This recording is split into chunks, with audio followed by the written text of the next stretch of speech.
Hello दोस्तों, आज का अपडेट रहने वाला है STPI की तरफ से, यानी कि software technology park of India Noida की तरफ से ये अपडेट निकल के आ रहा है। यहाँ पर बहुत ही अच्छी वैकेंसी निकल के आ रही है जो कि डायरेक्ट रिक्वायरमेंट है।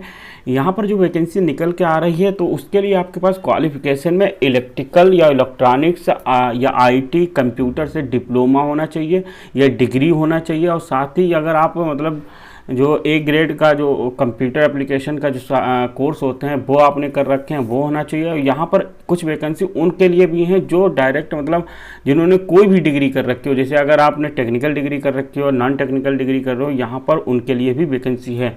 तो जैसा कि यहाँ पर लगभग सभी लोग एलिजिबल हैं इस वैकेंसी के लिए। अगर आप इस वैकेंसी के लिए इंटरेस्टेड है तो वीडियो के लास्ट तक बने रहिएगा, क्योंकि इसमें सैलरी बहुत ही अच्छी मिलने वाली है और ये डायरेक्ट रिक्वायरमेंट निकाली गई है।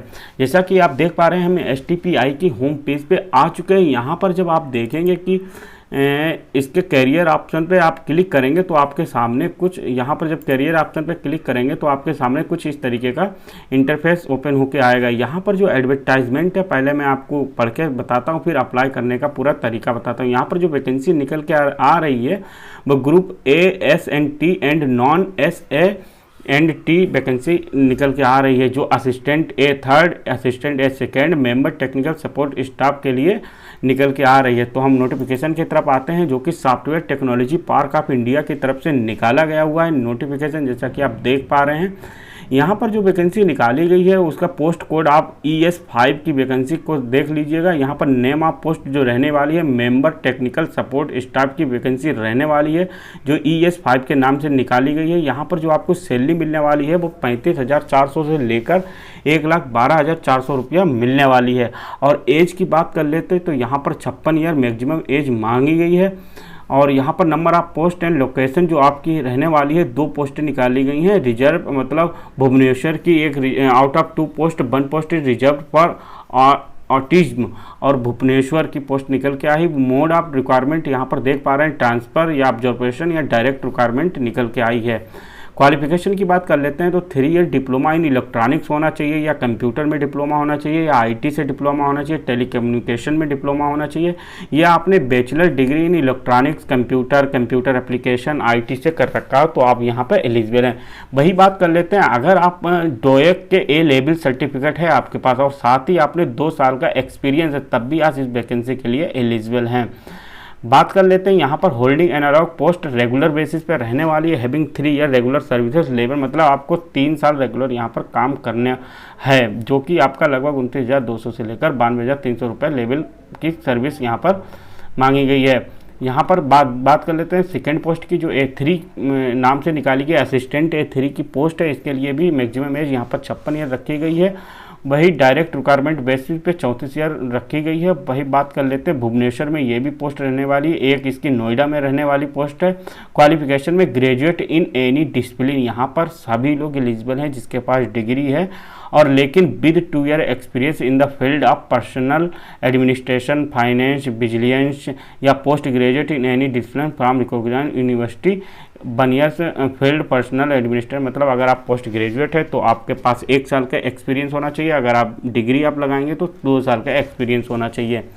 और वही बात कर लेते हैं, तीसरी पोस्ट जो निकल के आ रही है A2 के नाम से असिस्टेंट A सेकेंड पोस्ट की है, जिसके लिए 25,500 से लेकर 81,100 रुपया आपको पर मंथ मिलने वाली है। मैक्सिमम में 56 ईयर रहने वाली है, और जो लोकेशन रहेगी, एक पोस्ट नोएडा के लिए निकाली गई है। डायरेक्ट रिजल्ट, मतलब graduate any discipline from recognised university, मतलब यहाँ पर जो आपका वो डिग्री है लेकिन एक्सपीरियंस की कोई बात नहीं की गई है, तो यहाँ पर फ्रेशर भी बिल्कुल एलिजिबल हैं।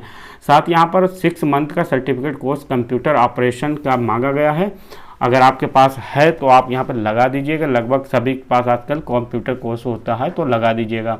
अगर आपका SSC है तो वो भी आप लगा सकते हैं। यहाँ पर बात कर लेते हैं कि अप्लाई कैसे करना। अप्लाई करने के लिए पहले इनके वेबसाइट पे आप noida.stpi.in पर जाकर ऑनलाइन फॉर्म भरेंगे, उसका प्रिंट ले लेंगे, और प्रिंट के साथ यहाँ पर आप पूरा साइन इन करके और अपने डॉक्यूमेंट अटेस्ट करके लगा देंगे। और उस डॉक्यूमेंट के साथ एक DD इनका बनेगा, जो कि अभी 300 रुपये का DD बनना है, जो बनेगा इनका बैंक नेम रहेगा beneficiary software technology park of India के नाम से बनेगा, और बैंक बेनिफिशियरी नेम ये है। IFSC कोड BKID 000717 के हिसाब से इनका बनेगा। और यहाँ पर जो डीडी रहने वाला है, जो senior administrative officer software technology park of Noida, Ganga shopping complex, sector 29 Noida, pin code 201-303 पर आपको यहाँ पर पूरा ये A4 लिफाफे में बंद करके इनको भेजना रहेगा। तो डीडी फेवर आप समझ चुके होंगे कि software technology park of India के पेबल 8 नोएडा के नाम से इनका डीडी बनना है, जो कि 300 रुपये का बनेगा।